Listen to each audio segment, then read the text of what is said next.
वयस्क मताधिकार पर आधारित जनतंत्र, संप्रभुता संपन्न संसद, स्वतंत्र न्यायपालिका और स्वतंत्र प्रेस, यह किसकी देन है? यह उन महानुभावों की देन है जिन्होंने कि भारत को आजाद होने के बाद किसी न किसी रूप में अपनी भूमिका का निर्वाह किया है, और प्रधानमंत्री के रूप में पंडित जवाहरलाल नेहरू ने इस भूमिका का निर्वाह किया है। इसलिए मैंने उन्हें कहा कि भारत में प्रजातंत्र की इमारत को मजबूत बनाने में अथक प्रयास करने वाला यदि कोई व्यक्तित्व है तो उस व्यक्तित्व का नाम है पंडित जवाहरलाल नेहरू।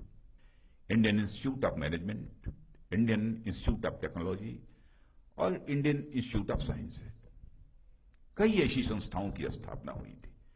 पंडित जवाहरलाल नेहरू इस हकीकत को समझते थे कि भारत को ये दुनिया के विकसित देशों की कतार में लाकर हम खड़ा करना चाहते हैं तो जब तक विज्ञान और प्रौद्योगिकी यानी साइंस और टेक्नोलॉजी में भारत ऊंचाइयों को हम नहीं हासिल करेगा तब तक हम भारत को दुनिया की डेवलप्ड कंट्रीज की क्यू में खड़ा नहीं कर सकते।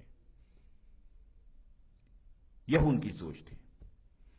बच्चों के अंदर वैज्ञानिक अभिरुचि बढ़नी चाहिए, इस पर पंडित जवाहरलाल नेहरू का एक विशेष आग्रह था। और बच्चों का यहां तक सवाल है, उनके जन्म दिवस को ही एक बाल दिवस के रूप में मनाते हैं। हम जानते हैं कि वो मानकर चलते थे कि देश का भविष्य यदि कोई है तो आज का हमारा ये बच्चा, बालक, यही देश का भविष्य है। इसकी योग्यता, प्रतिभा, क्षमता में यदि विकास होगा तो भारत इस देश की योग्यता, प्रतिभा और क्षमता में विकास होगा। यह उनकी सोच थी। जब उनका स्वर्गवास हुआ था, देहावसान हुआ था, केवल भारत के समाचार पत्रों में ही उनके बारे में बहुत कुछ लिखा गया हो ऐसा नहीं था, बल्कि मैं कह सकता हूं कि दुनिया के जो ताकतवर देश माने जाते हैं, जो विकसित देश उस समय माने जाते थे, वहां के समाचार पत्रों ने प्रमुखता से पंडित जवाहरलाल नेहरू के व्यक्तित्व के बारे में लिखा था और उसकी भूरी भूरी उन्होंने प्रशंसा की थी। अंतर्राष्ट्रीय स्तर का यह एक व्यक्तित्व था पंडित जवाहरलाल नेहरू का। एक बार जब स्वेज नहर को लेकर एक विवाद खड़ा हुआ था, अरब देशों और इजराइल के बीच जब संघर्ष हुआ था, तो उस समय अरब देशों का भी पश्चिमी देशों के ऊपर, माने अमेरिका वगैरह के ऊपर भी कोई बहुत विश्वास नहीं रह गया था। कौन हस्तक्षेप करे, कौन मध्यस्थ की भूमिका निभाए ताकि यह संघर्ष अरब देशों और इजराइल के बीच यह समाप्त हो जाए। हो तो नहीं पाया था, लेकिन नाम यदि उस समय के राष्ट्रपति आइजनहावर ने यदि सोचा था किसी का, तो पंडित जवाहरलाल नेहरू का नाम सोचा था।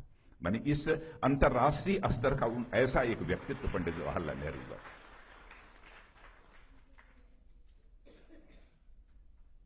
आज उस व्यक्ति का जन्म दिवस मनाने के लिए हम सब यहां पर एकत्रित हुए हैं। जहां तक आर्थिक नीतियों का प्रश्न है, मैं जानता हूं कि आर्थिक नीतियों पर कभी सामान्यतः एक मत नहीं होता है, कंसेंसस नहीं बनता है, लेकिन मैं उनकी सूझबूझ की मैं दाद देना चाहता हूं, उसकी मैं प्रशंसा करना चाहता हूं कि आजादी हासिल होने के बाद ही उनकी जो अर्थ नीति थी, इकोनॉमिक पॉलिसी थी, वो बहुत ही प्रैक्टिकल थी, व्यवहारिक थी, फॉर साइटेड थी, दूरदर्शी थी। मिक्स्ड इकोनॉमिक पॉलिसी को उन्होंने आगे बढ़ाया था, मिश्रित अर्थव्यवस्था को उन्होंने आगे बढ़ाने का काम किया था पंडित जवाहरलाल नेहरू ने। पब्लिक प्राइवेट पार्टनरशिप उस समय शुरू की थी, और आज भी उस पब्लिक प्राइवेट पार्टनरशिप की अहमियत को कोई नकार नहीं सकता है। माने आर्थिक क्षेत्र में भी एक अपनी सोच थी उनकी, एक ऐसा व्यक्तित्व था। और उस समय सारी दुनिया जबकि दो ध्रुवों में, रूस और अमेरिका, बटी हुई थी, बाईपोलर पॉलिटी पूरे वर्ल्ड की थी, इंटरनेशनल पॉलिटी ये बाईपोलर थी।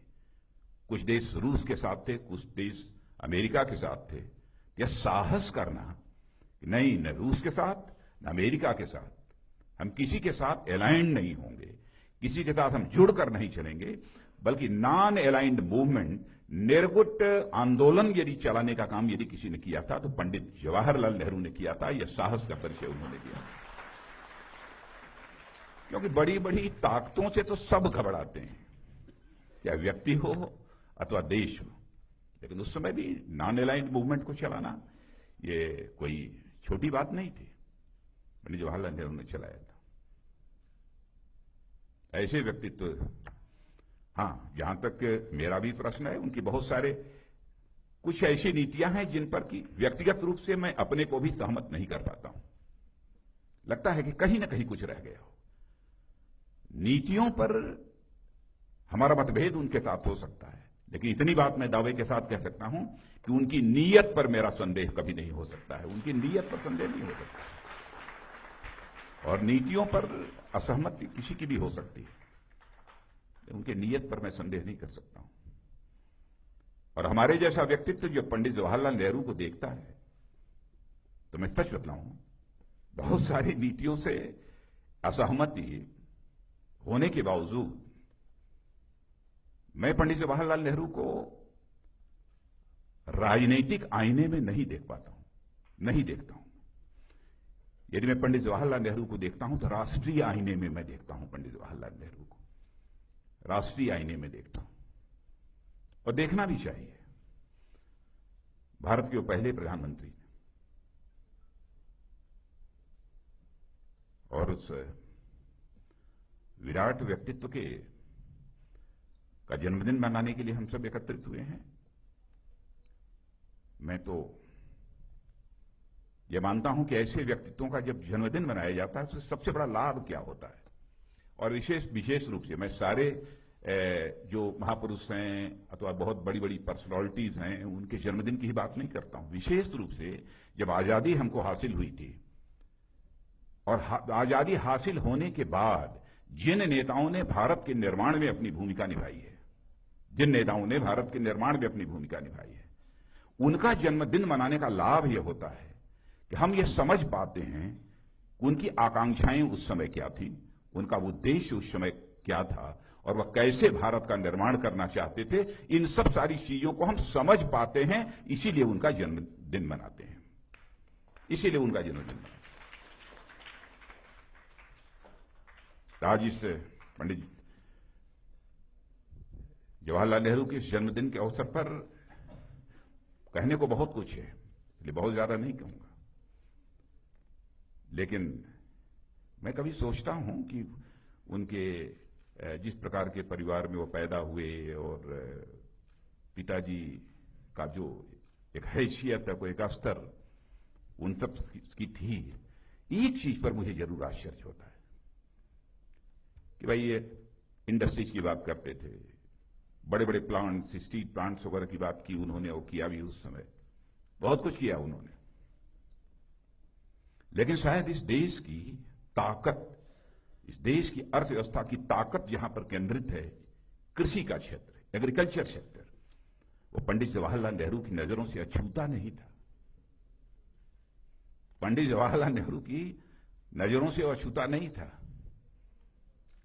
उन्होंने कहा, I am all for industries, I am all for steel plants, but I do say agriculture is far more important than any industry.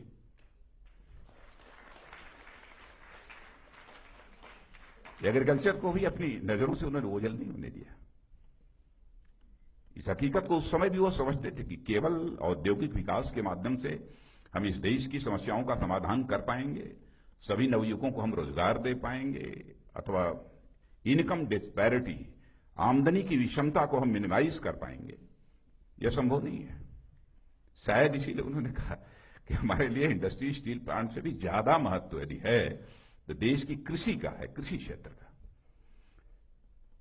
ऐसे एक विराट व्यक्तित्व जिनका जन्मदिन है, मैं हृदय की गहराइयों से उनकी स्मृति के प्रति सम्मान की अभिव्यक्ति करता हूं, और वो हमारे बीच नहीं है, इसलिए मैं अपनी तरफ से श्रद्धांजलि भी उन्हें अर्पित करता हूं।